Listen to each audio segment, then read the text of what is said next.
Hi, this is Catherine Walters, and we're here for a webinar. And just in just a short moment, I am going to share my screen. So let me do that, and you'll soon see the webinar pop up.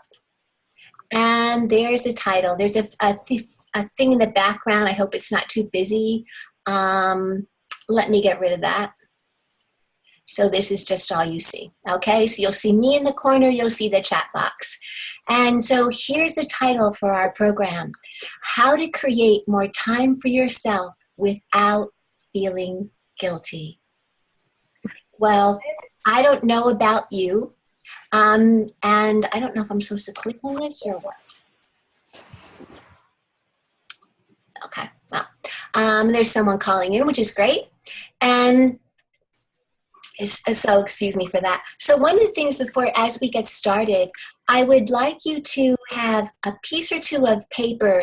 One is for an activity, one is for an action step.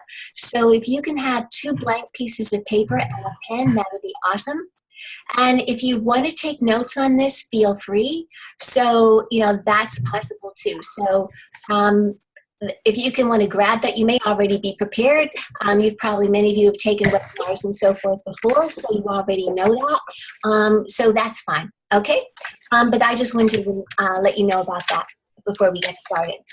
Okay, so now, and welcome everyone. I am so excited that you're here joining me, whether live or you're listening to the recording. And I want to thank you from the bottom of my heart, because I know how busy you are. And just even the title of this topic that we're addressing is creating more time for yourself. So it's something when we set aside, however long you can be here, whether you're here for the 90 minutes on the webinar or you listen to some of it now and come back later, that's fine. But it's creating that time and space for ourselves is really difficult.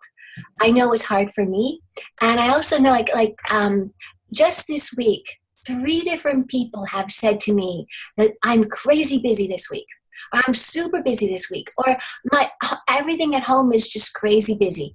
And I'm like going, wow, what's the deal here? But I don't think it's just today or this week. I think it's something that happens regularly. So hello, the folks that are coming on, welcome. And I'll keep going even though folks are coming on, so just know that you're all welcome. If you want to click on the chat on the bottom of your Zoom screen, you can hit the chat button and you can write something or say hello, that's fine. Anyway, so this is something special to be able to set aside time for yourself. So what are we going to do here? Well, in this webinar, I'm going to cover a few things that might be different from many of the books and other programs that are out there.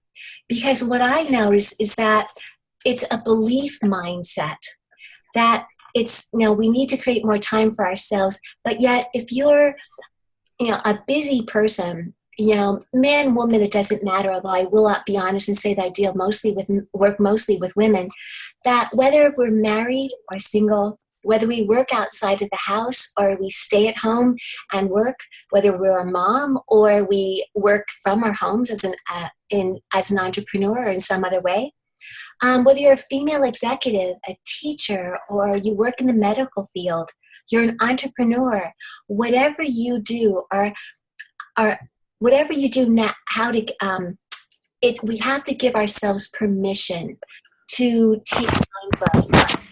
So it's changing that belief mindset that we have right now to a new mindset that will make it possible for us to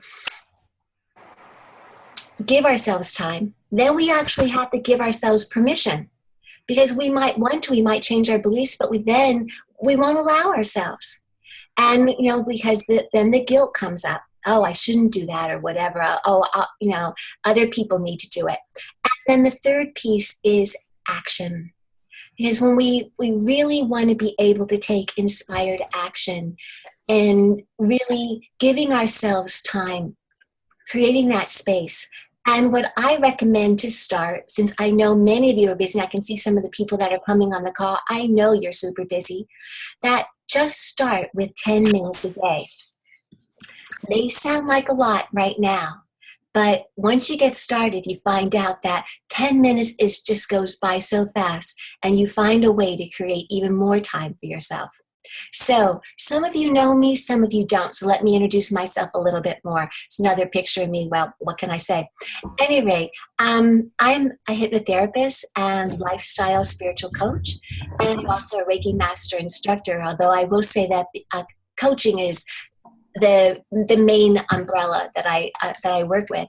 And what I do is I help busy women create time and space so that they can have more joy, happiness, and fun in their lives, because we deserve that.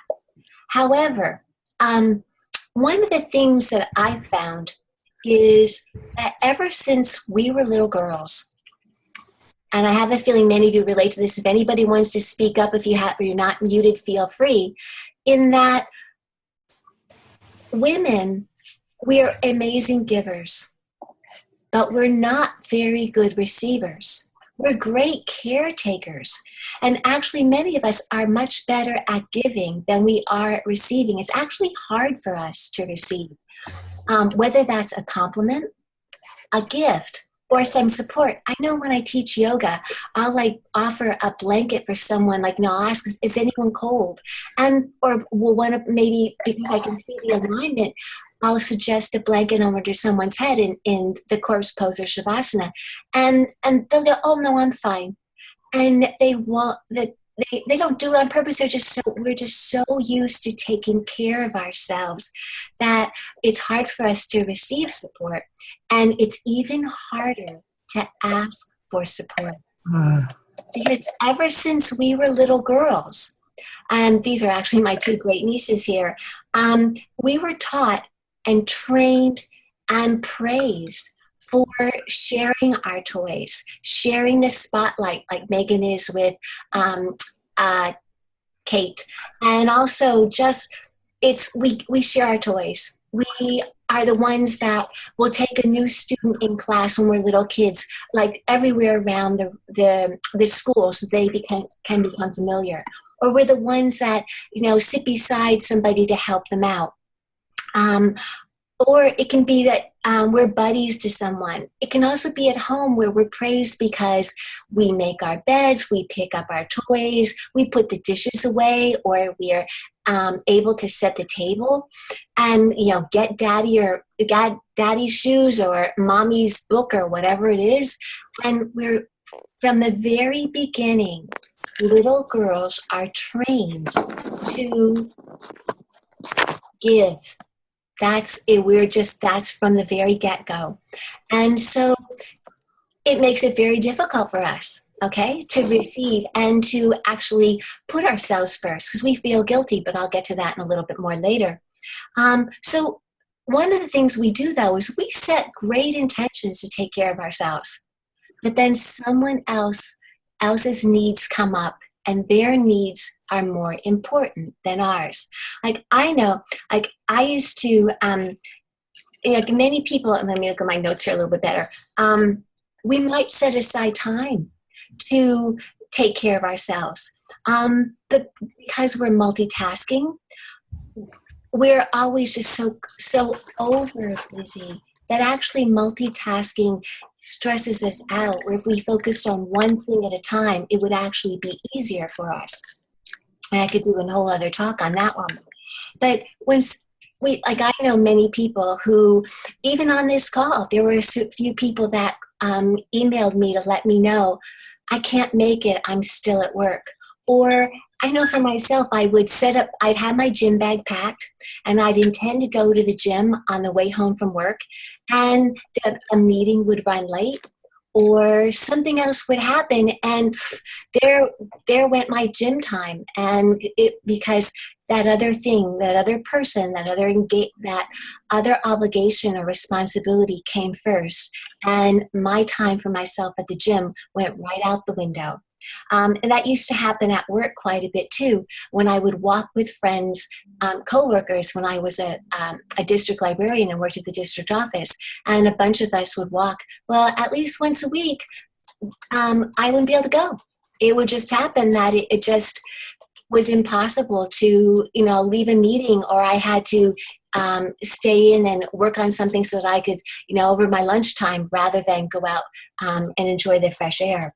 So, and it's just something that for many of us, like we might need to pick up a prescription for somebody. We get a text message and it's like, hey, can you stop and do this for me? Or, our spouse wants us to do something, or one of our kids can't get a ride home. And so even though we have the best intentions, we're not able to be there.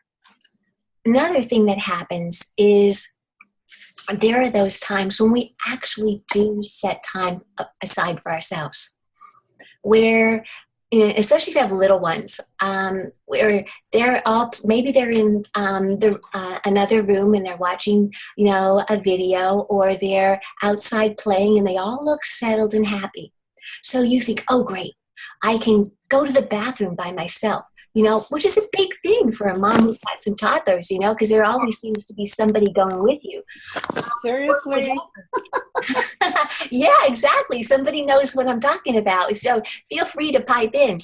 And so it's really hard to find those few minutes for yourself. I know if I don't shut the door, my cat will follow me in, And so it's like, what do you do? So anyway, what I'm going on with my, imaginary scenario here, where there you are having those few minutes to just do something for yourself, when all of a sudden you hear a crash or a scream or raised voices, and you run to the other room and there's like somebody, has cut their head, and maybe they broke an arm, or, they're like, it's just, whatever happened, but all peace. It's totally chaotic.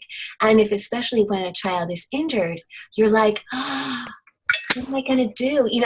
We hold that guilt. It's not, here's your child going to have an injury or a scar for life. And it's because you weren't on the job. And you were, but you took those few minutes for yourself, so that we punish ourselves. Oh, what a bad mom. You're a terrible mother, and it really isn't true. But we beat ourselves up, and from there we even and I'll talk about how our subconscious mind is programmed in a few minutes. But we'll make actually a statement to ourselves. We'll create a belief right then that we're always going to put our kids' needs first. And yes, our kids are really important. But always putting them first may not be the best idea, especially if we make it like a real promise to ourselves. Okay, and I'm wondering, how many of you can just, shout out or whatever, you've signed up for programs, or you've, where you were going to be able to find ways to create yourself. You took seminars, you've taken workshops. I know one of my friends in her at her work, she's actually taken a workshop on how to create time for yourself. Anybody have that experience? Yeah. Excellent. Okay.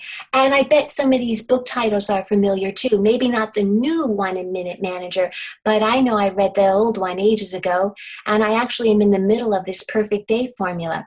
And they're great books, but, I find like, well, wait a minute. It doesn't seem that they understand the really caring person, that one that's always giving to everybody. They just don't get how busy we are. And especially, again, it's not just women, but for many women, people depend on us, whether it's at work or with our families, everywhere in our lives, to keep things running smoothly. And whether it's, we're the ones that pay the bills on the computer, or, send out a check. We're the ones that maybe plan the family events for holidays or vacations. And it kind of feels like it all comes down to you. Anybody have that experience? Not me.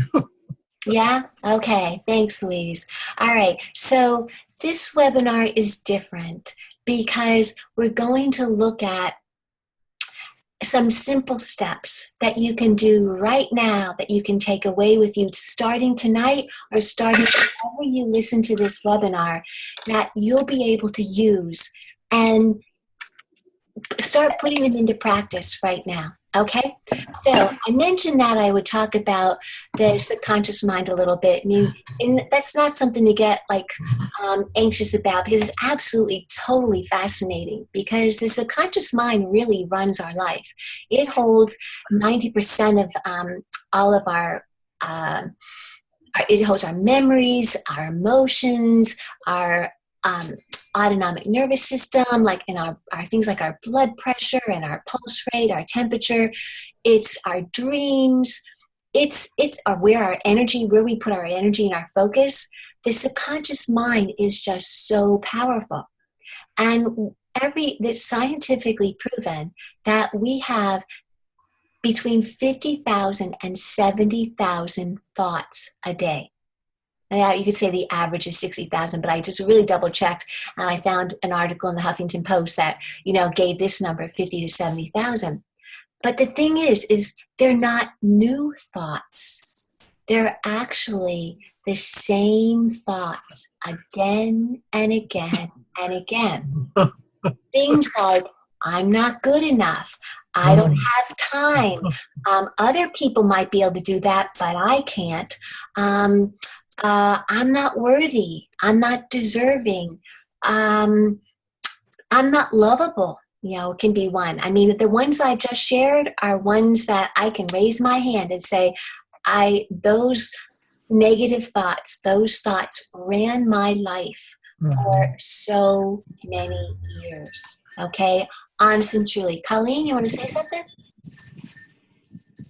No? Okay. But it really is, it does happen, okay? Where we say these things again and again and again. So that's why working with our belief system, our mindset first is really critical, because we're not going to be able to change anything and create more time for ourselves without feeling guilty unless we change our mindset. Otherwise, we'll still stay guilty, or we won't create time for ourselves. Does that seem right? Does that make sense? Oh, yes. Yes. It does. It really does. So that's why this is critical. Okay. And so when with these, we think if we don't change our thoughts, like I'm going back to this slide here, if we get these books or we sign up for these programs and we work on them for a short time, but we don't work on it long enough. That's another thing with the subconscious mind. We can change habits easily. And that's where those 70,000 thoughts, they got stuck in a groove. All right. And that groove, or what we call the neural pathways, they get so, like that track is so thick and strong in our mind, in our subconscious mind, that it takes minimum usually 14 days, but more like 21 to 28 days to actually change a thought, so that it's really, the new thought will come up first in the subconscious mind. And it just takes some time but it definitely is possible to create new habits, to create a new mindset, to create new beliefs. Actually, the subconscious mind is pretty easy. It will do that quite easily as long as you know how to do it. Okay, so it's just a little bit about the subconscious mind to play with here. But again, we start these programs, but because we say I'm already stressed, or I'm so crazy busy, so many people need me, that these voices, these thoughts in our head block us from allowing ourselves to set aside time for ourselves. And so they also block our hopes, our dreams, our wishes, the possibilities for our lives. They stop us, or we'll say something like we'll want something. Have you ever had this happen where you'll say, oh, I want that? And as soon as you say yes to it, all the negative thoughts come right up as to why you can't have it.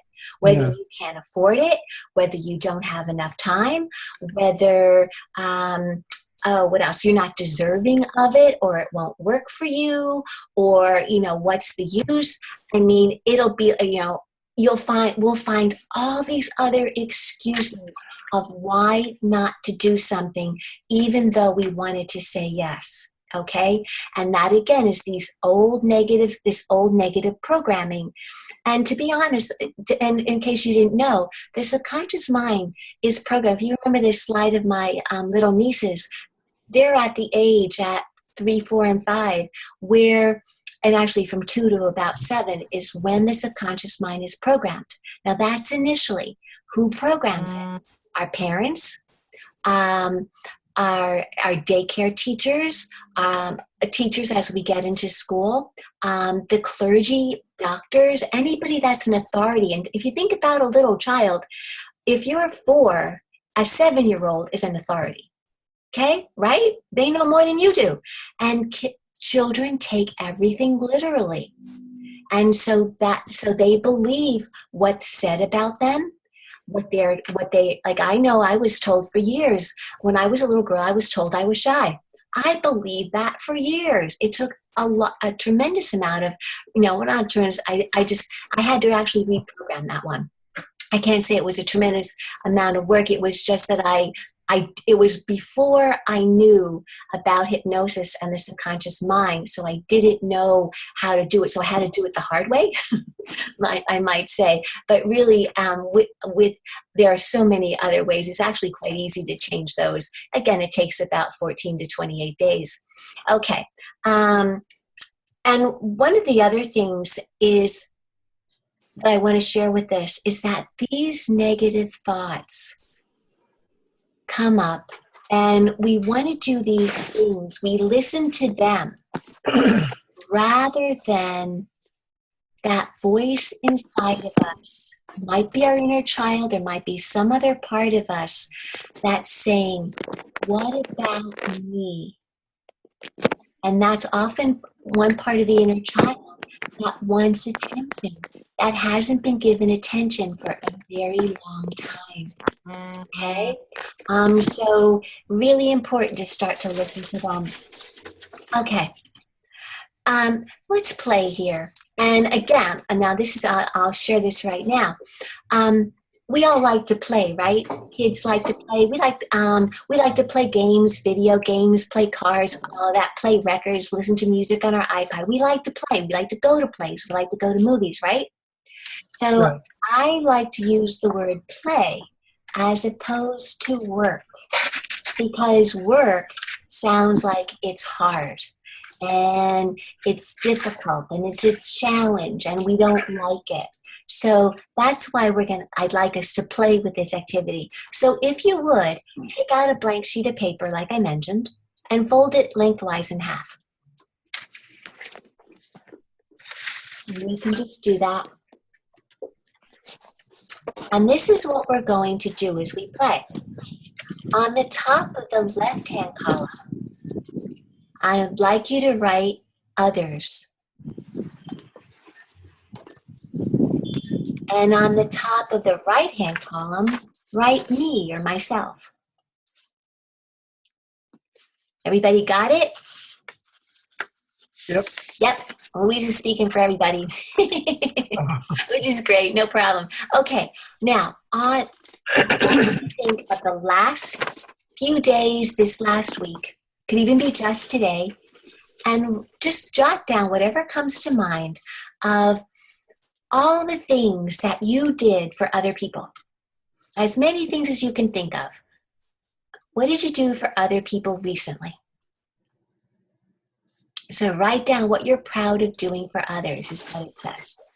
You don't even have to be proud of it. Like I'm thinking, like I helped, I just let somebody, driving, several times today go in front of me.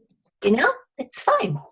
That's a kind thing. I'm not saying I have to be proud of it. It's just kind of what we do as we drive, but it's that type of thing where we are allowing, we're doing for others. It can be that simple.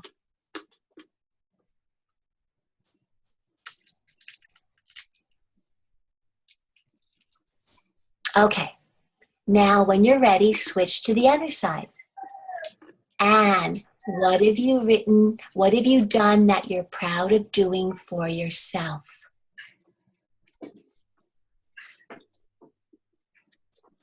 That one always seems to me a little bit harder to come up with some things.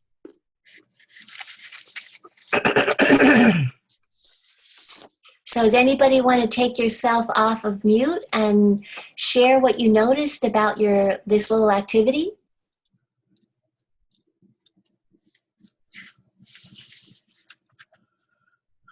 If not, that's okay. I can share my experience when I did it. Go for it. Okay. Well, what I've discovered at first is like it was really easy to write down all the things for other people. But then as I sat there with it, I wrote down things for myself. And let me see if I think I have it here. Oh yeah, here's my list. It's in writing. But you can see it's even, pretty even, isn't it? And I was like, wow, I can't believe it was almost even. Whereas 20 years ago, there would have been a long list of my helping others. And I might have had one or two. So anybody else notice where you have a really strong list for other people, helping other people, but hardly any for yourself?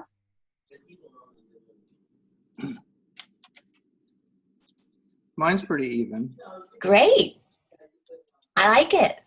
But I can say that as an introvert and years of depression, there were times when my work was my doing for others, and I would come home and totally isolate and take care of myself by vegging or whatever. But I could maybe put work for others, and then I would have a whole long list for myself, but that was all an introversion. Okay. Not necessarily, yeah, not out with other people or just really enjoying yourself. Or hiding. Okay, sure. Try not to get overwhelmed. That makes total sense to me. Sure. So it's that thing where that's what we do. All right, where we're programmed, many of us, to give to others first. And I'm not saying it's not important to give to others. Absolutely. Or heck, my list wouldn't be even. But it's just equally as important because that paper was folded in half, right? So half of it is for others and half of it is for ourselves. All right, let's I'll move down here and just. Okay, that's actually, I'll just say back here.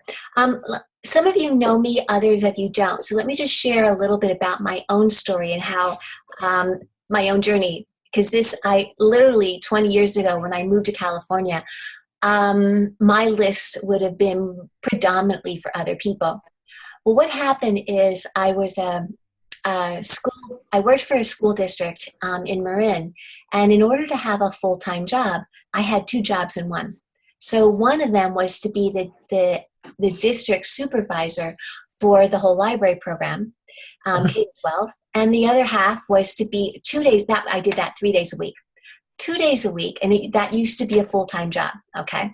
And then 2 days a week, I was an elementary school librarian, which in that district, it was never a full-time job, but in other school districts where I worked in other places, I was a school librarian, at one school for the whole week. And I was also in the past a supervisor in different places for the whole week. So here I was doing two jobs in one, and yet I was holding myself accountable to the same standards that I had expected of myself in the past. The other piece was the position as a supervisor. There were so many meetings, before school and with principals and with the school board and the superintendent. And it was just a constant thing, especially because that was the time where computers were coming into the schools and the library program that was linked with them. And it was, in order to fund the library program and the computers in the school district, it was a local tax proposition. And it was during my tenure, which was only 2 years, we actually had to bring it came to vote. And so we had to actually, on the weekends, I would have to canvass voters. During the week, on my lunchtime, I'd have to go and like stuff envelopes and various things. That was part of my deal with the district office, and being a part of the library program, being a part of the team. I wanted to encourage my team to do this, so I did it as well. And then when I was a school librarian, I'd have faculty meetings. I'd have to plan classes. I plan units with teachers and order books, and it was just like, I mean, it was absolutely crazy. I was constantly busy. I would, go to school or go to work early, come home late.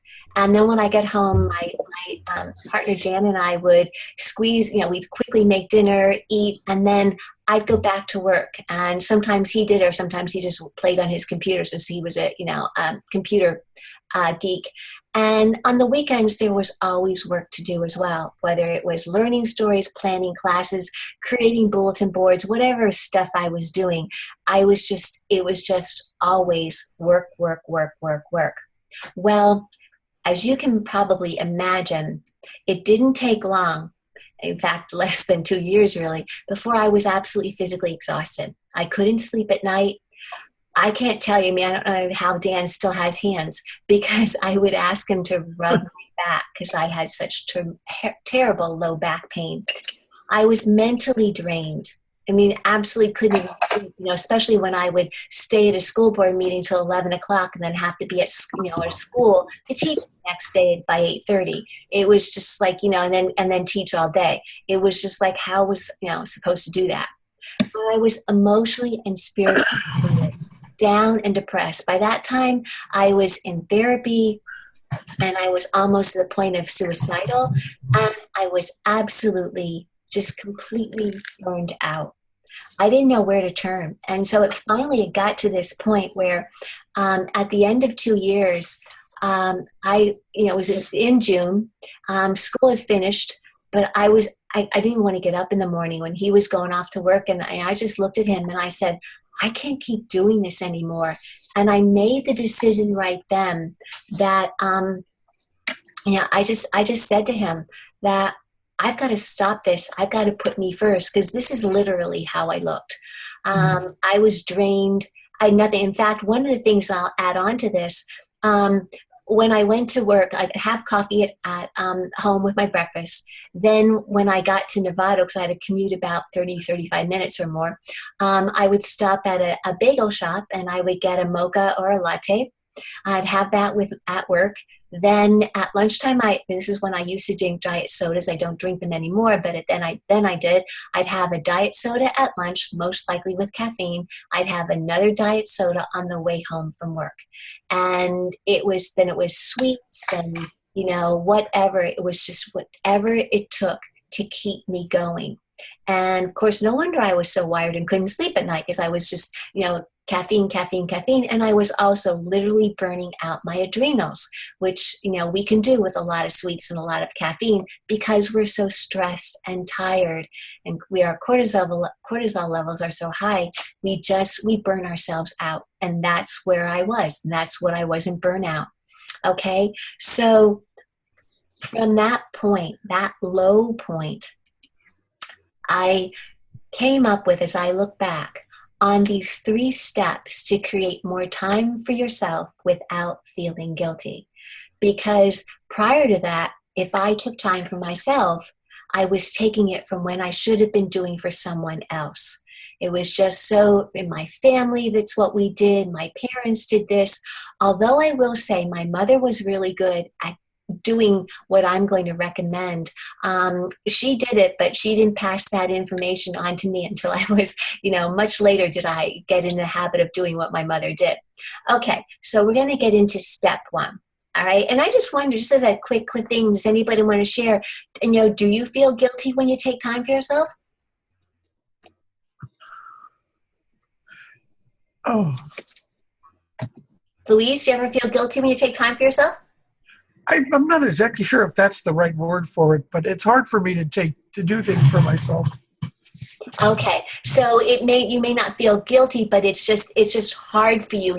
You just don't do it, or you might do it, but but more than likely you may not even do anything. You may not do something nice for yourself. I probably do feel guilty. I just haven't recognized it as that. Okay. You're right. Okay. Okay. Because yeah, when we do things, and I'm not talking about spending a lot of money, although it could be that, but it's just those simple things that when we want to just take time for ourselves, that we, I should be cleaning the house, or I should be folding laundry, or I should be calling so and so, and notice in even how I'm starting to use that word should, which I used in the video a day or so ago. We get into that shoulding ourselves, and that pretty much right away will make us feel guilty. Okay, so you already heard that, but cross out should, delete it from your vocabulary forever, and go to could or get to. Okay, so but let's get to the 3 steps, and we're going to start obviously with step number 1. Okay, so that's the old mindset. And you might have some other words for this, and if anybody wants to pipe them in, feel free to share.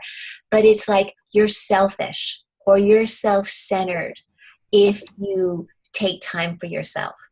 Okay? If you create that space for yourself, if you do something nice for yourself, you're being selfish.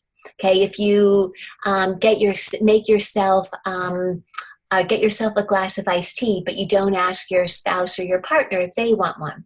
Okay, that's being selfish, or you're just going to your space maybe, but maybe you don't even have a space in your home for yourself. Maybe everybody else does, but you don't, because that would be selfish for you to do that. You might feel, and part of the rest of the mindset is you're unworthy of it, you're undeserving of it. Many of us, such we don't necessarily love ourselves. We've been working on that, I'm sure, but we don't think that we deserve it. Okay, or we're not worthy of it. This is like an age-old kind of human thing that many people, I can't tell you how many people, feel this way. If not in every area of their lives, at least in one. And often when it comes down to themselves, they're not worthy of it. Another piece is that they're not good enough.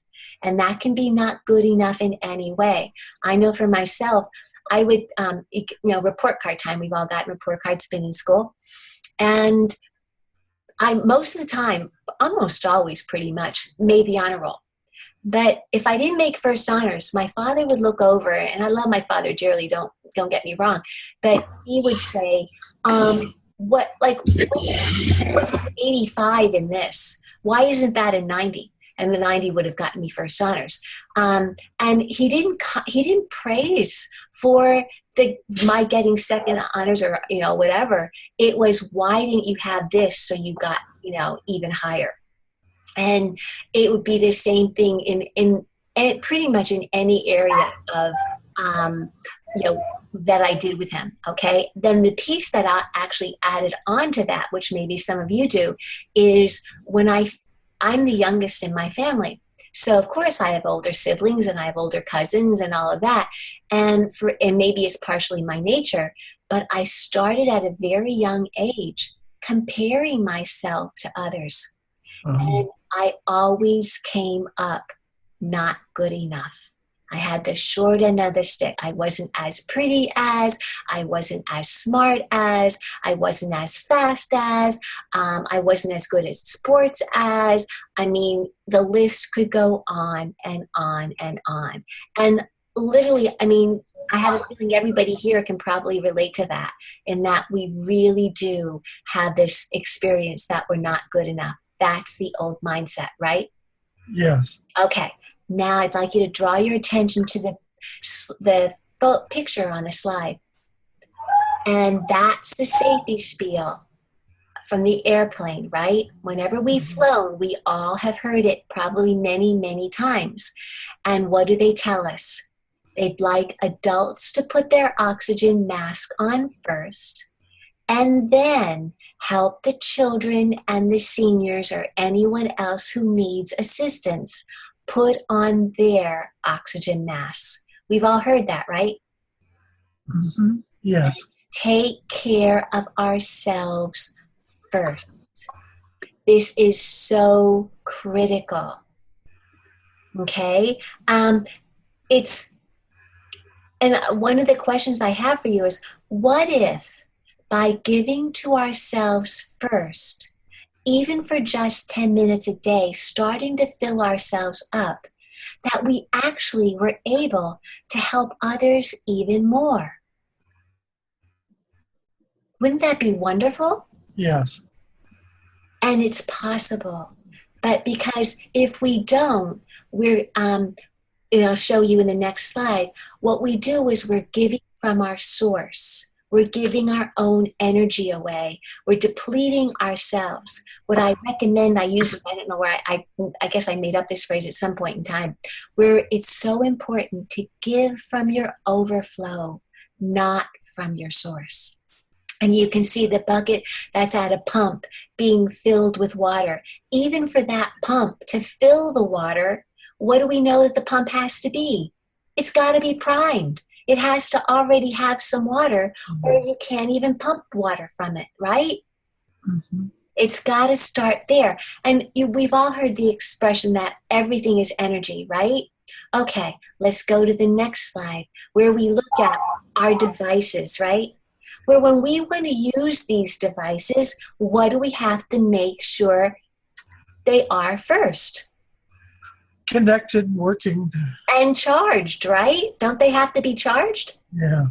Yeah, and we've may not have to be 100%, but usually we want to fill them up to 100%.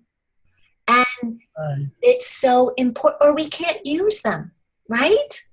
Right. And so what do?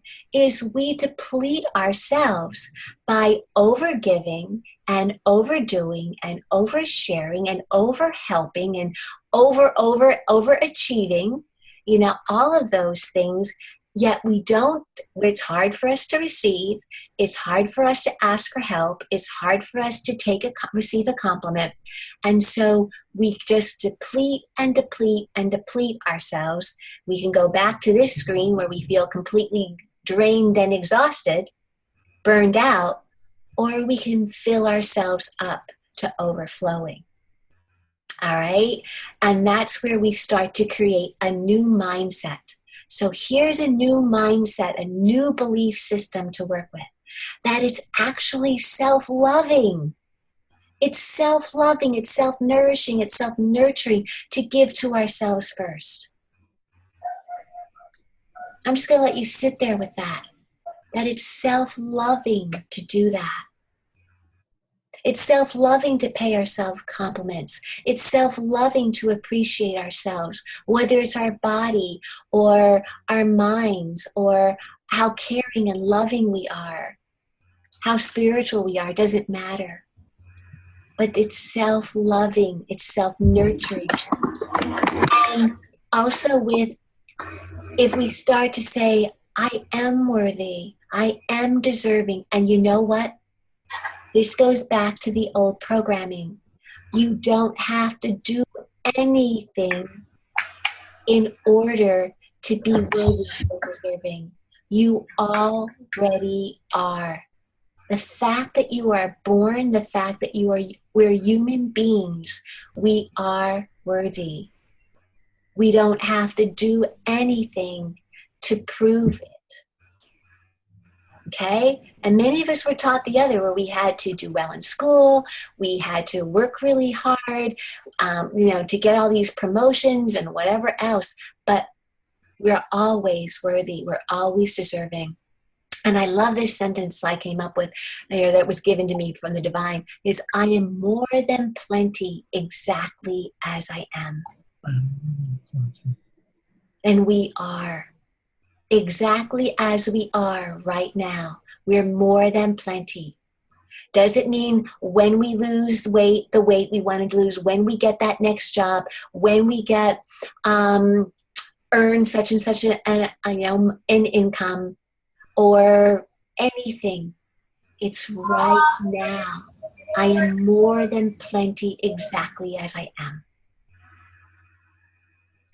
Those are some of the new beliefs. Now, you may have something else that you want to write down. So if you want to take one of these, or where do you see, like maybe you want to say it's okay for me to give to myself first. It's okay for me. It's fine. It's wonderful. It's fabulous if I take care of myself first. I am being self-loving by taking care of myself first. So just take a moment right now and jot down what might be some of the new mindset that you would like to have. I'll give you a minute there.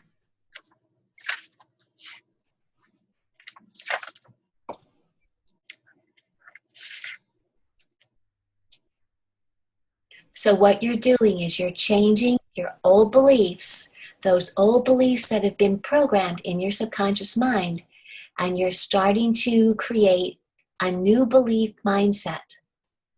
Whatever words you use, I would recommend, it's really, really important actually, that they be positive. It's also good for them to be in the present tense, not not when I lose weight or I will be worthy and deserving in the future. No, you're already. It's in the now. The power is always in the present moment. So anytime we talk to the subconscious mind, we want to have it be positive and in the present time. It also likes exaggeration, so I'm more than plenty. Okay? It really sticks. And images like you've seen where you could even look at this water again and say, I'm more than plenty, just like that. A pail of water is overflowing. I'm more than enough. That's really fabulous for the subconscious mind. Okay, so that's changing from an old mindset to a new belief system, a new mindset. Charging yourselves up first, filling yourself up first. Okay? So the second one, which I mentioned earlier, is permission. Wow, this is where the guilt comes in, because we feel so guilty from this old programming that we actually literally have to give ourselves permission. We want to allow, I don't want to say have to, we want to allow ourselves to take time for ourselves, to create that space and time for ourselves. So look at the word permission. These are some of just the other words you might use. To allow ourselves, to authorize for ourselves. I authorize, how does this sound? I authorize that I get to have 10 minutes a day for myself, or a half an hour a day for myself. I consent to giving myself more time every day. I agree to it. I endorse it as though you're signing it. You give yourself the okay. Sure, I can do that. You approve of it. You approve of yourself. You give yourself the go-ahead. Or like that little girl, she's giving herself the thumbs up, a green light, or a blessing. Because again, this comes from this old programming. And so we want to change that to giving ourselves permission to be nice to ourselves, to give ourselves time just for us, just because we deserve it, just because that inner child in us deserves it, just because our own spirit, our own soul, that deeper part of us and our higher self deserves that time. So I hope you still have a piece of paper here. You might want to take out a clean piece. And this is what I recommend that you do. I'd like you to write out a permission slip for yourself, or a memo to yourself. And I'll explain it in a bit, but I'll read it for you. I give myself permission to take. Now, I've recommended 10 minutes to start. You get to, and we'll talk about that in a moment, but you can fill in the time that you think is doable. Or if you want to leave it blank for a minute and we can talk about it, let it blank. So to give yourself, to take blank minutes of uninterrupted, non-negotiable time for myself every morning before I start my day. Okay, that's a really strong positive, powerful statement. And then after you write that, well, when you give yourself permission, you can actually sign it if you like. Okay, let's go back to that minutes of the day. Even when in my, that downtime after even with the school district, that time period, when I look back at those 2 years, because of the commute and the long days, I stopped taking 10 to 20 to 30 minutes of time for myself in the morning. Prior to that time, when I lived in Tennessee, I would write morning pages. Even if I got up at 5 or 5:15 or 6, I always did my morning pages. And that was time for me, and time for me to journal and get connected to myself. Journaling, morning pages come from the series of books by Julia Cameron called Artist's Way. But because of the commute, I stopped doing it.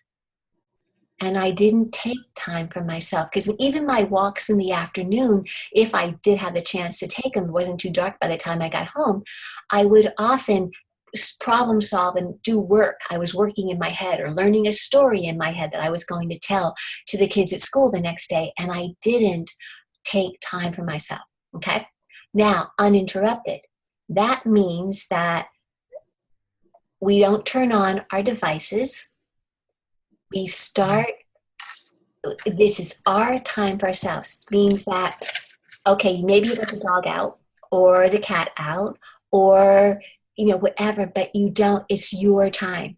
You don't take care of the kids then, you can go back to your spouse later and wake them up or, go back for some fun after you've done this, but you get to do this first. It's non-negotiable. You don't trade off on it. It's yours. You're giving your word to yourself, your consent. This is for me. You want to do it every morning. And I'll tell you, it's rare. I can't even remember the last time I didn't do something like this. But on those rare days, let me put it this way, when maybe I didn't have the length, what I will tend to do now is maybe I don't have my 45 minutes that I really like, and I only have half an hour, 20 minutes. I have to cut it short, even down to 15 minutes. When I've got to cut it down like that, the day doesn't seem quite it doesn't flow as easily. I don't feel as connected or maybe as grounded or centered. It just doesn't feel, it feels just slightly off. And the longer we go and we don't do that, like I can remember telling Dan, I just feel out of sync. I feel like I'm not connected to myself, but I never realized that it was the taking time for myself was what I needed. I just kept pushing, putting everybody else first. Because I had moved from Tennessee, and I had left a job. I'd only been there for a year, so I felt guilty leaving that job and leaving those kids and those teachers. Then I felt guilty and badly because I left all these friends, so many good friends suddenly. And so I had that guilt. Plus the other piece was I felt such grief leaving all of that. I didn't want to feel the pain of the grief. And so I kept myself super busy so I couldn't feel the pain. So my way of not feeling pain is to be really busy. Other people do it by, all of our quote addictions, shopping, drinking, gambling, sex, food, whatever. I mean, that's what, or, watching, spending hours on, social media or, sitting and watching movie or television show, over and over and over for hours. That's what we do to zone out. So I would just busy work, but it didn't make it go away. It wasn't until I went to rock bottom and then started doing these things like changing my mindset and giving myself permission to take care of myself, that things started to shift. Okay? So if you haven't filled it, now let's go back to time. It sounds really great to do 30 minutes for yourself. But if you're not doing much at all right now, that's a big jump, because that means you're going to set your alarm 30 minutes ahead of when you're used to getting up now. So it would be better to do it in smaller increments And then as you get really like wake up before your alarm when you're 10 minutes, then add an extra 5, so it's 15 minutes or 20 minutes. So you gauge, where are you right now? If you're doing something already, maybe you can make it a little longer. If you're not, then start with 10 minutes and be okay with that. 10 minutes, if you haven't done anything, 10 minutes is huge. I promise you, it's huge. Okay, so if you haven't already, fill in a time. And now we'll go to step 3. Oh, and one other thing about this memo to yourself, what I highly recommend is that you create this and copy it and then send it. If you do text messages or you look at your emails at night or like at the end of your workday or sometime before you turn your one of your devices off, send yourself a memo or give yourself a permission slip. Make it, decorate it, somehow on pretty paper, put photographs around it or something like that, and put it in a place, you might even frame it, and put it up somewhere that you'll see first thing in the morning. And then say it on a daily basis. So it becomes so ingrained that it's an automatic. Okay? All right. Now let's move on. Step 3 is taking action. As if we want to create time and space for ourselves without feeling guilty, we want to do it in ways that nurture us. And so I have a couple of suggestions here. Again, 10, 20 minutes, 40 minutes, but it's up to you. But these are things that you get to do in me time. So some of the things that many people do is they pray or meditate or visualize. Those are all awesome. Okay? Maybe some of you already doing that right now? Yes. Excellent. I knew you were, Louise. Okay, great. Another is, like I mentioned, journaling and doing the artist way, but you can just journal in a notebook or in a really pretty journal for a few minutes. Again, just writing something positive or building yourself up about your day or just writing those thoughts, and even writing like stream of consciousness and saying, oh, what am I saying? Like getting some of those old negative thoughts out. And then maybe do that for 5 minutes and then write positive things about yourself, like what you appreciate about yourself for 5 minutes. Or just write, it could be a gratitude journal or an appreciation journal. Like, what do you appreciate about yourself and your life? What are you grateful for? All those would be great ways. Or you can read. Way back when, 20 years ago, this is actually when this book came out, I would read this book every day. Whoops, helps if you turn it right side up. Simple Abundance, A Day Book of Comfort and Joy by Sarah Van Brennock. And it's one of those books that it has something for every day. And that would be, they're pretty long pages, so it would take almost 10 minutes, and then it would be like a little contemplation that you can do afterwards. Another one that I did, sometimes my 10 minutes a day were at lunch when I would go outdoors all by myself. And so Journey to the Heart by Melody Beatty, she does a lot of the codependency books. But I would read this one, or, this was usually at lunch. You can see I have lots of bookmarks. And then I was lucky to be one of the contributors for this book that came out this last year, 365 Ways to Connect with Your Soul. And on each day, there's, for the days of the year, there's a new way to connect with the soul. So those are just something that, there's many texts. You could read a Bible. You could read, it doesn't matter. Just as long as it's something that's inspiring and uplifting, that'd be great. Okay. Now, maybe some of you like to stretch or dance or do yoga. Years, way back when I lived in Pennsylvania, I used to get up in the morning, again, much earlier than I really needed to get to work. And I would exercise. I'd stretch and dance around in my apartment for, a half an hour. That was my me time. Okay? Or one of the things I love is to just, if you have a nice deck, or an area where you can go outside, to just go out and sit or walk in nature. Take your first cup of coffee or tea and just go outside and enjoy it.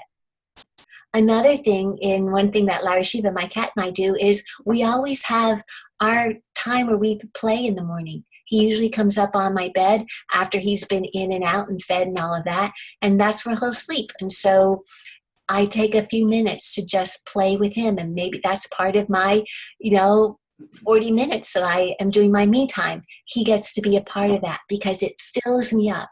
It nurtures being with him and doing, spiritual work, meditation and prayer, journaling, which I do actually do, probably, except for the movement, do a combination of all those at that time. And I feel filled up.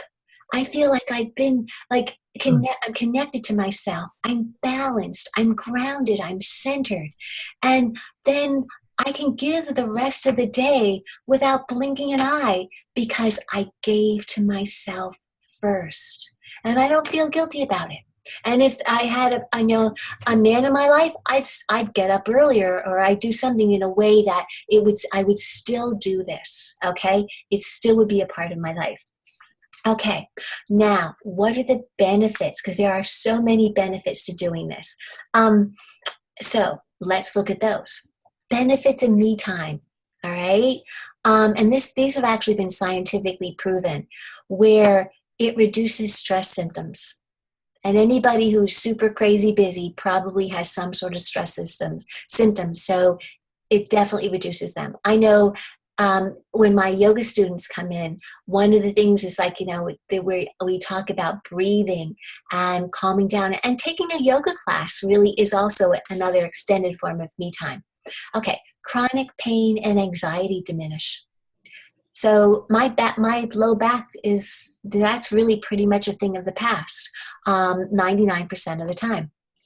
We stop running on adrenaline. This is so important so that we don't burn out our adrenals.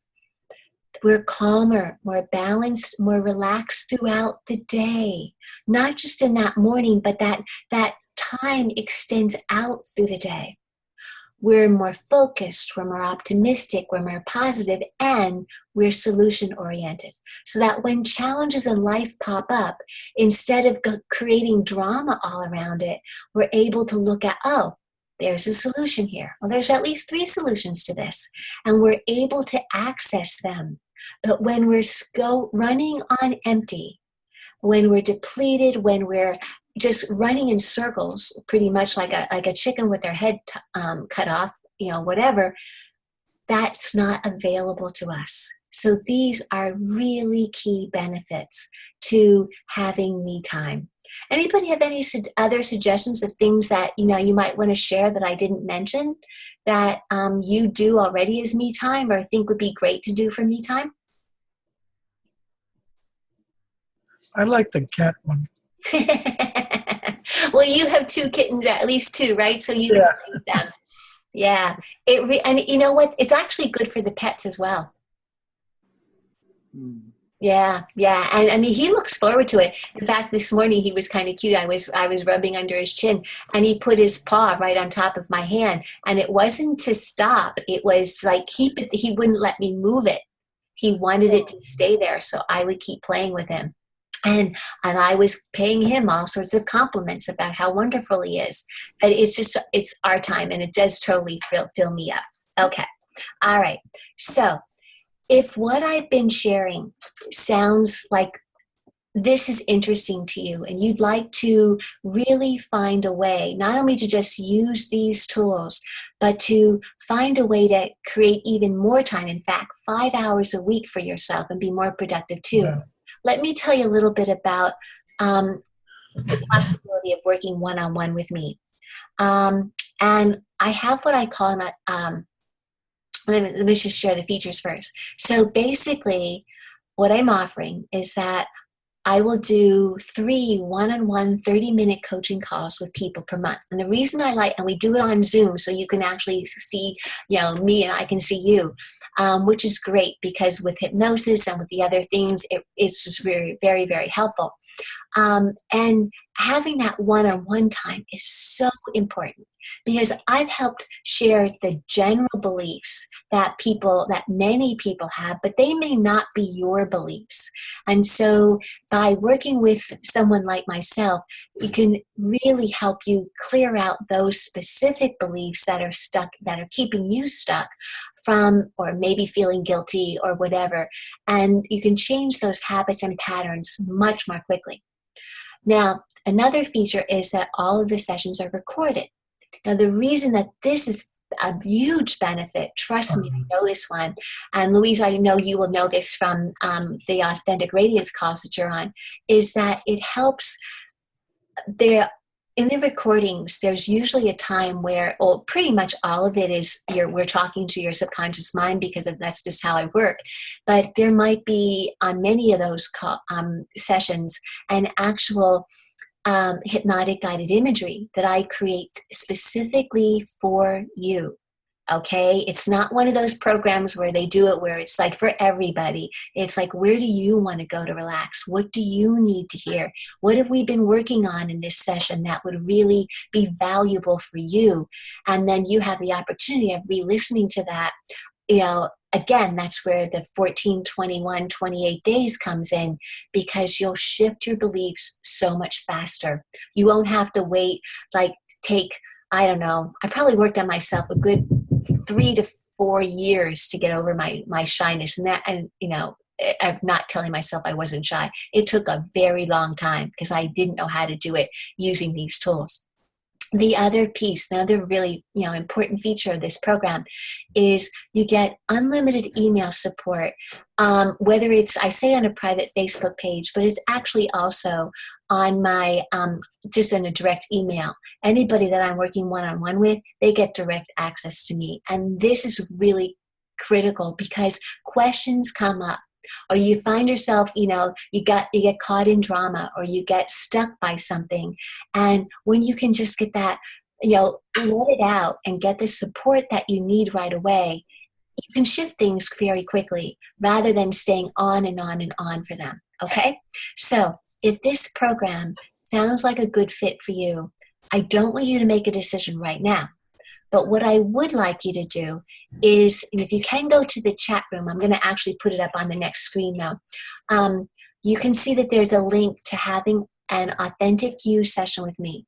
So you can go to my calendar, calendly.com, Catitude 5932, Authentic You discovery session. I know it's long. You can either copy it down, or you can go to the chat and it's over there, and you can copy it into another browser. If you want to, sign up for one of those sessions right now, great. If you're listening to the recording, you can sign up for one of those sessions at that time. And what it is you'll be able to I'll ask you some questions. You'll get to ask me some questions, and we'll see if whether or not this program and working one-on-one with me is a fit for you. And if it really works, if it does feel right, then great, I'll invite you to work with me. And if not, that's okay too, because you'll have gotten a plan and some clarity on and some tools. Because I always share at least something that you can take away, a takeaway, I call it, that you will have to continue to move forward. So go ahead and, copy the link into your browser if you would like to have one of these sessions. And let me see what else I can share about that. Oh, I also have some bonuses, which I will tell. But Louise, you're on the call right now. And do you mind if I put you on the spot and ask you, is there, we've worked one-on-one together, and what have you noticed have been some of the benefits that have shown up in your life? Do you think of something? Well, I'm very different than I was. How long have I been working with you? I've known you for years, but it's been about 4 months. Since January. So I have felt defeated. I had given up on myself. I remembered you, and I wanted to come work with you.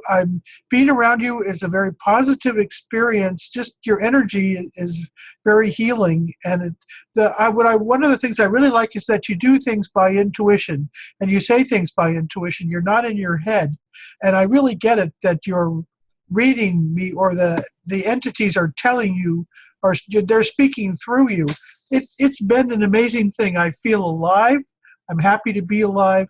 I feel like I'm in a process of change, and I'm changing everything that wasn't working. I have been in therapy off and on for many years. I've done all kinds of programs. I have all the knowledge in the world, but I was hating myself and beating myself up. And the first thing that I got from you is, you have to stop all of that. So I've been working on doing that. I feel like a new person. Now we're working on my inner child. So that I see as where I haven't been in balance. And I just feel like all these things are coming together, and they're coming together so fast after years of analyzing and looking at it and trying to do things. And not just, it's because of your honesty and the way you say things. I don't feel threatened. I don't feel challenged. I've allowed it to just resonate with me. When I first heard you are hating yourself, I was like, what? What do you mean? I'm too smart.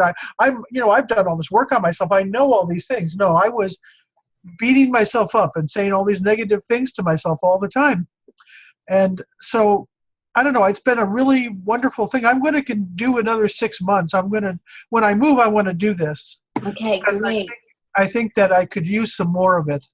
Awesome. And you're absolutely right. And because 6 months is really, I recommend people they can start with that, but really a year or longer even is even better. I know I've worked on myself for 20 years, well, actually my whole lifetime, but since I've been an adult at least. And it does take time. It's a lot faster now. And of course with tools and with someone who's been through it, the learning curve is just so much faster because it shortens your learning curve. It just does. And the tools of hypnosis and the many other tools, because I'm always taking programs and classes and getting new things to share, reading on my own. And so it's just so important. But Louise, she told me prior to the recording that, well, I'm not so good at doing these. I'll be happy to say something, but I'm not quite sure what I'll say, or I'm not so very good at that. And Louise, I just thank you with all my heart. That was absolutely wonderful. You really you spoke from your heart, and you shared the benefits that you've been receiving in just, like 4 months, we're not even through May. So it's just a very short time. And you were honest, you were defeated. You were like, even at the point, like, I don't know if I want to live anymore. And you've completely shifted that.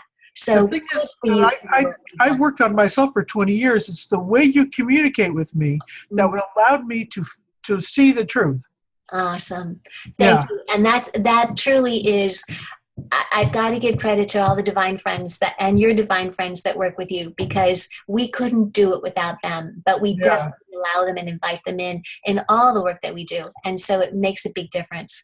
Okay. Awesome. Thank you, Louise. So I'm going to move on. So again, you can have that link. I'm going to share something that I think is just the next slide. I think is just so beautiful. And it's a quote by Lucille Ball. And she said, love yourself first and everything else falls into line. You really have to love yourself to get anything done in this world. I'll read it again. Love yourself first and everything else falls into line. You really have to love yourself to get anything done in this world. That's a very strong quote. Very strong. The reason I repeat it is so that our subconscious mind can really let that sink in. And when we look at the success of Lucille Ball and her life and all that she shared and she gave, and yet she lived by this. Okay? All right. Now, I'm going to let you, I'll talk about the moments. Benefits. Larry Shiva, I'm sorry, baby, you're going to have to wait. I'm sorry. You guys get to come first on this one. One of the bonuses of the program is Louise is also part of the Authentic Radiance and Purposeful Life group coaching program. And we meet twice a month for 90-minute calls. And the benefit of those are that you get not just my support, but you get the support of the group. And just the sharing, and like what it happens is a mastermind group. And what someone is going through, oftentimes the rest of the group is either going through at that time or they have experienced it. And so they can really support one another in going through that experience and getting greater understanding. So it's just wonderful. And they just totally amaze me with each call. I'm like blown away with the incredible healing work and coaching. And they get quite a bit of even one-on-one coaching on those calls. And then now that the Authentic Radiance program has been in existence since early of 2015, there are over 30, almost 40 transformational calls. And so those are part of the program as well, where you get access to all of those. And there's another program that I did that was just super fast if you want to transform stress and just burnout and feel more peace and joy. It's a teleseminar series that I did. And that, again, I basically, in these 4 programs, given people tools and techniques that they can, again, start to use right that day. And they'll be able to sail through stressful times and experience more peace and joy too. So I'd love to know if anybody here that's still on the line has any questions about this. I'd be happy to answer them. Anybody have anything that they want to say, or any question about the program, any question about anything that I covered in this webinar? As I'll go back to the link to schedule. And this is a complimentary session with me, so in case you didn't realize that. So anybody have anything that they want to share or comment on or question? Oh, I'd like to share something if you don't mind. Oh, sure. Louise, go for it. The one you were talking about earlier, what is her name? Melody Beatty. I think you mentioned her. Melody Beatty. It's a book Yes. by Melody Beatty. I read that every day, and I came up with something this morning. I had to write it down because I can't remember it because it's not in my groove yet. I now exercise and practice love of myself. I love the way I handle things. I love my unique way of learning, growing, and seeing things. I love where I have been. I love what I've done. I love where I am and what I'm doing now. I love how I look, smell, and feel. I love my eyes, my hair, and my skin. I love the radiance in my heart. I love how I laugh. I love how I cry. I love my mistakes. I love all the good I've done. I love all of me. I love myself enough to try. I decided I'm going to make a card out of that and say it every day. Oh, beautiful. Yeah. And you know what? You'll say it and you'll repeat it and it'll sink into your subconscious mind. And then when you find yourself saying, I hate myself or blah, blah, blah, anything negative, one of those positive things or anything else that that you've learned through our working together will pop in instead of. Yeah. That repetition is so important. Writing things down, typing them out, but it's that we really need to do, that's where the 21 to 28 days comes in, because let's face it, when we were a child, those things were said to us and we heard them many, many, many times. And so that's how we learn. We learn through repetition. And so we can learn very quickly, especially when we're consciously understanding how we learn and what we want to say to ourselves. Because they're more than just affirmations. Okay, Yeah. And I like to connect things with what I call prompts rather than triggers. Triggers, I think, is more negative, but I like the word prompts. And so I share when I work with people how to connect a positive statement that they want to say or believe or an action that they want to do with a prompt that's really easy and doable. So everything's practical and doable. All right? Okay. I have a message from Brian. Can I read this out loud now? I got to move this chat over. Sure. Okay. This is from one of my, Brian has been on the call. He's added a few things here. He's saying to me privately, okay, I won't read all of it, but I will say that thank you so much. It's all okay. Okay, it is all okay. It says, because he said, so what Brian is saying is you are so amazing in how you are always evolving and helping other people evolve. I don't have, and I know, you don't really need this program because you've done so much work on yourself already, but you're grateful for getting to hear me again because Brian did Reiki 1 and 2. Awesome. And I love that it's positive and validating because it's validating to the work that you've already been doing on yourself, isn't it, Brian? It's validating in that it is validating, and it's wonderful to know that there's energy and people out there continuing to validate what is real for a person, as opposed to telling them what should be real. terrible, ugly, awful word, that word should, but Oh, what yes. is real. And sharing that and asking questions about it, because it's all, what is real is always different. And to validate that. It really is. We've been under such an illusion so that, just for such a long time, to keep our power down, to keep us in place, so that we aren't allowed to dream and to envision what our lives. I was reading something today. It was like, we get to have our dreams. And that's what my goal is to really help people live their lives so that they have their dreams and that they're living them with joy and happiness and they're having fun. Yes. Really, and I really appreciate that you're doing that. You're a healer. Thank you. So awesome, and I really appreciate that you learned some key points in the presentation. It's really very much appreciated. So I'm so delighted that you were here and that we got to connect in this way, because it's been a while since we've seen each other face to face. Because you don't live in this area anymore, do you? No, I live in Sacramento now. Yeah. Oh, well, at least move to Sacramento. You guys will have to connect. How cute is that? So, okay. Anybody else want to comment or, okay. All right. So thank you. Oh, how sweet. They're saying to me, I feel so happy just listening to you. That touches my heart.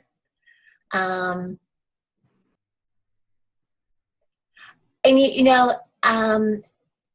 I see that word should. It pops out at me. And you don't have to should yourself, but you get yourself to be at peace. And I'm happy that you are at peace. And the more you do these things for yourself and listen to the recording and start to put step 1, 2, and 3 into practice, you'll start to feel that peace within yourself.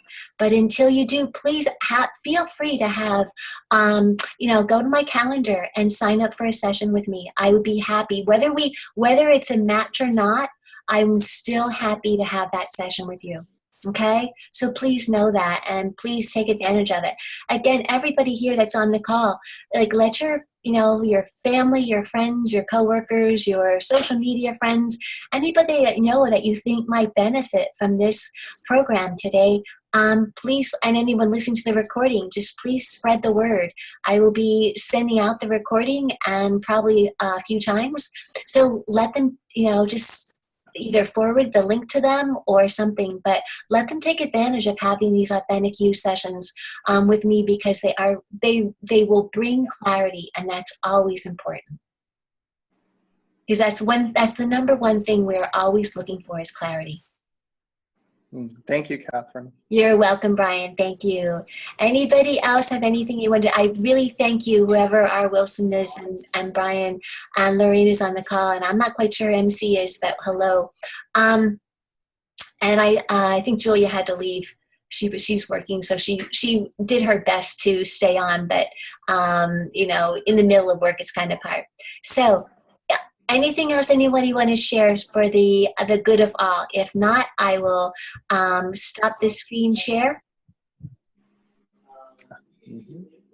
Anybody want to comment? I would like to say something. Please do. I would like to reinforce a lesson that I've learned about that word should. It took me a long time to realize that when people said that to me, and why I would be triggered into such rage, was that whenever somebody's trying to say should to you, it's almost like they're trying to reprogram you into believing something that's not true. It is not true.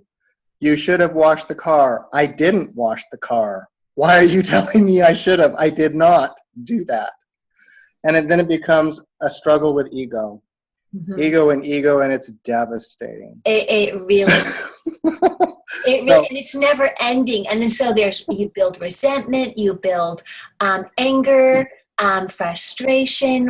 If somebody else should you get really defensive, and you're right, the ego comes in. When you do it to yourself, it's equally as detrimental, because then you're it's actually worse. It's always worse. I'm serious. It's It always is. worse when we should ourselves, because it's like we're betraying our very own pure essence. We're betraying ourselves, and it's not to blame ourselves. It's because we didn't know. Mm-hmm. And we were just ignorant of this, and so it's not to blame. It's what's so important is to have just tremendous compassion and gentleness with ourselves. And even as you're playing with these 3 steps in the next few days, and I'd love to hear how that, if you do use them, how it works out for you. I'd love to know. But practice them with self-compassion. Be gentle. These things, change takes place over time. So the gentler we are, the kinder we are to ourselves, the better through that. It's all about loving. Amen. Okay, everyone. Well, thank you so much again for being here, for your time, for your energy, for your appreciations. I really appreciate them all with all my heart. And I thank you for being here. And I'm going to stop the screen share. And I'm going to say namaste. Namaste. Have a great time. Bye-bye. Bye.